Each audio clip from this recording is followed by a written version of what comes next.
సభాధ్యక్షులు రాష్ట్ర కాంగ్రెస్ కమిటీ కార్యనిర్వాహక అధ్యక్షులు శాసన మండలి సభ్యులు మహేష్ కుమార్ గౌడ్ గారికి, రాష్ట్ర ముఖ్యమంత్రి వర్యులు రాష్ట్ర కాంగ్రెస్ కమిటీ అధ్యక్షులు శ్రీ రేవంత్ రెడ్డి గారికి,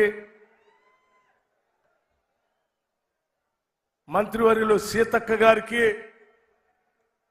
మంత్రివర్యులు శ్రీధర్ బాబు గారికి, మంత్రివర్యులు తుమ్మల నాగేశ్వరరావు గారికి, మంత్రివర్యులు కోమటిరెడ్డి వెంకటరెడ్డి గారికి, మంత్రివర్యులు కొండా సురేఖ గారికి, శాసన మండలిలో కాంగ్రెస్ పక్ష నాయకులు జీవన్ రెడ్డి గారికి, అలాగే మాజీ రాష్ట్ర కాంగ్రెస్ కమిటీ అధ్యక్షులు పెద్దలు హనుమంతరావు గారికి, రాష్ట్ర Congress committee campaign committee chairman Madhu Yaskhi Goud గారికి, అలాగే నూతనంగా రాష్ట్ర కాంగ్రెస్ కమిటీలో సుదీర్ఘమైనటువంటి పార్టీకి సేవలు చేసినటువంటి వారిని రాష్ట్ర ప్రభుత్వ సలహాదారులుగా నియమించబడినటువంటి షబ్బీర్ అలీ గారిని, అట్లాగే గౌరవ శాసనసభ్యులు సోదరులు ప్రేమ్ సాగర్ రావు గారికి, అంజన్ కుమార్ గారికి కార్యనిర్వాహక అధ్యక్షులు, అట్లాగే స్థానిక శాసనసభ్యులు సోదరులు ఎడ్మా బొజ్జు గారికి, డాక్టర్ మల్లు రవి గారికి, అట్లాగే మాజీ మంత్రులు నరసింహులు గారికి,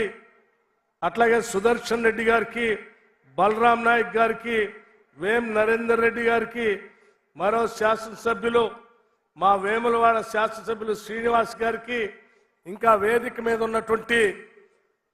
కాంగ్రెస్ పార్టీ కార్యనిర్వాహక సభ్యులు పెద్దలు అందరికీ, అలాగే అనేక గ్రామాల నుంచి ఈ సమావేశానికి ఇక్కడ విచ్చేసినటువంటి సోదరిమణులారా, మీ అందరికి కూడా ముందుగా నా హృదయపూర్వకమైనటువంటి నమస్కారాలు తెలియజేస్తా ఉన్నాను.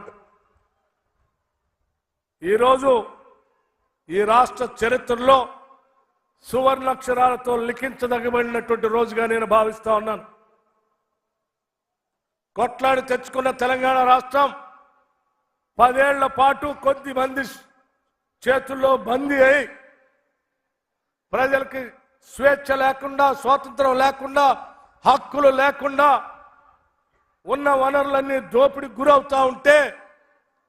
రాష్ట్ర కాంగ్రెస్ కమిటీ ఆలోచన చేసి ఆనాడు పిసిసి ప్రెసిడెంట్గా నియమించబడినటువంటి శ్రీమతి సోనియా గాంధీ గారు, రాహుల్ గాంధీ గారు ఆశీస్సులతో నియమించబడినటువంటి రేవంత్ రెడ్డి గారు ఇదే ఇంద్రవల్లి దగ్గర నుంచి ఆనాడు శంఖారావం పూరించడం జరిగింది. మేము వస్తాం, ప్రజల కష్టాలు తీరుస్తామని చెప్పి ఆనాడు ఇక్కడి నుంచే పిలుపు ఇవ్వటం జరిగింది. ఇక్కడ మొదలుపెట్టినటువంటి ఆనాటి పోరాట యాత్ర అంతిమంగా ఈ రాష్ట్రంలో జరిగినటువంటి సాధారణ ఎన్నికల్లో ఇందిరమ్మ రాజ్యానికి అశేషమైనటువంటి మీ అందరి ఆశీస్సులతో అపారమైనటువంటి మెజారిటీతో ఈరోజు ఇందిరమ్మ రాజ్యం ఈరోజు రాష్ట్రంలో ప్రజాప్రభుత్వం ఏర్పడినటువంటి ప్రజాప్రభుత్వం ద్వారా ఇచ్చినటువంటి మాటను మర్చిపోకుండా ఇంద్రవల్లి దగ్గరకు వచ్చి అదే మేశ్రం వంశస్థులైనటువంటి నాగోబా దేవాలయం దగ్గర నుంచి ఇచ్చిన మాటను నిలబెట్టుకుంటూ ఈ ప్రాంతం నుంచి అభివృద్ధి కార్యక్రమాలకి శ్రీకారం చుట్టాలనేటువంటి ఆలోచనతో మొదలుపెట్టినటువంటి సభే ఈనాటి ఇంద్రవల్లి సభ అని కూడా ఈ సందర్భంగా మీ అందరికీ మనవి చేస్తా ఉన్నాం. అంతేకాదు ఈ ప్రాంత ప్రజల కోరికల హక్కుల కోసం ఆనాడు పోరాటం చేసిన అనేక మంది ఆదివాసీల అమరవీరుల స్తూపం దగ్గర నుంచి ఆనాడు ఏ మాట అయితే ఇచ్చామో ఆ మాటను నిలబెట్టుకోవటం కోసం అదే స్తూపం దగ్గరకు వచ్చి మళ్ళీ మాటిచ్చి వెళ్తా ఉన్నాం. ఈ రాష్ట్ర ప్రజల సంక్షేమం కోసమే ఈ రాష్ట్ర ప్రభుత్వం కట్టుబడి ఉంటుందని ఈ సందర్భంగా మీ అందరికీ మనవి చేస్తా ఉన్నాం. స్నేహితులారా, ఇదే ఇంద్రవల్లి ఆనాడు నేను సిఎల్పి నాయకుడిగా, ఆనాడు రాష్ట్ర కాంగ్రెస్ కమిటీ అధ్యక్షుడిగా రేవంత్ రెడ్డి గారు ఓ పక్కన సభలు సమావేశాలు భారీ బహిరంగ సభలు చేసుకుంటూ నేను ఇక్కడ నుంచి పాదయాత్ర మొదలుపెట్టాను. ఇదే ఇంద్రవల్లికి ఆనాడు ఈ పరిసర ప్రాంతాల్లో ఉన్నటువంటి అమాయకులైన అనేక మంది గోండు ప్రజల జీవితాల్లో మార్పు రావాలని జీవితం మొత్తం అంకితం చేసినటువంటి గద్దరన్న కూడా ఆనాడు పీపుల్స్ మార్చ్ కార్యక్రమంలో పాల్గొనటం ఇదే స్తూపం దగ్గర మా అందరి చేత ప్రమాణం చేపించిన సంఘటన కూడా గుర్తు చేస్తా ఉన్నాను. అటువంటి యోధుడు శ్రీ గద్దరన్న గారి పేరు మీద నిన్ననే రాష్ట్ర ప్రభుత్వం కవులు కళాకారులకి సినిమా రంగానికి ఇచ్చేటువంటి నంది అవార్డుని తెలంగాణకి తలమానికంగా ఉన్నటువంటి తెలంగాణ కోసం పోరాటం చేసినటువంటి గద్దరన్న పేరు మీద గద్దరన్న అవార్డులుగా ప్రకటించి మేము ఈ ప్రభుత్వం పోరాట యోధుల ఆలోచనల్ని అమరవీరుల ఆలోచనల్ని తాడిత పీడిత ప్రజానికొక్క కళల్ని నిజం చేయటం కోసం ఇందిరమ్మ రాజ్యం పనిచేస్తుందని చెప్పేటువంటి ఉదాహరణకి ఈ రెండు కార్యక్రమాలుగా మీ అందరికీ చెప్తా ఉన్నాను. అదేవిధంగా ఈ ప్రాంతంలో పాదయాత్ర చేస్తున్న సందర్భంలో అనేక మంది గోండు కుటుంబాలు మా దృష్టికి తీసుకొచ్చినటువంటి ప్రధానమైనటువంటి అంశం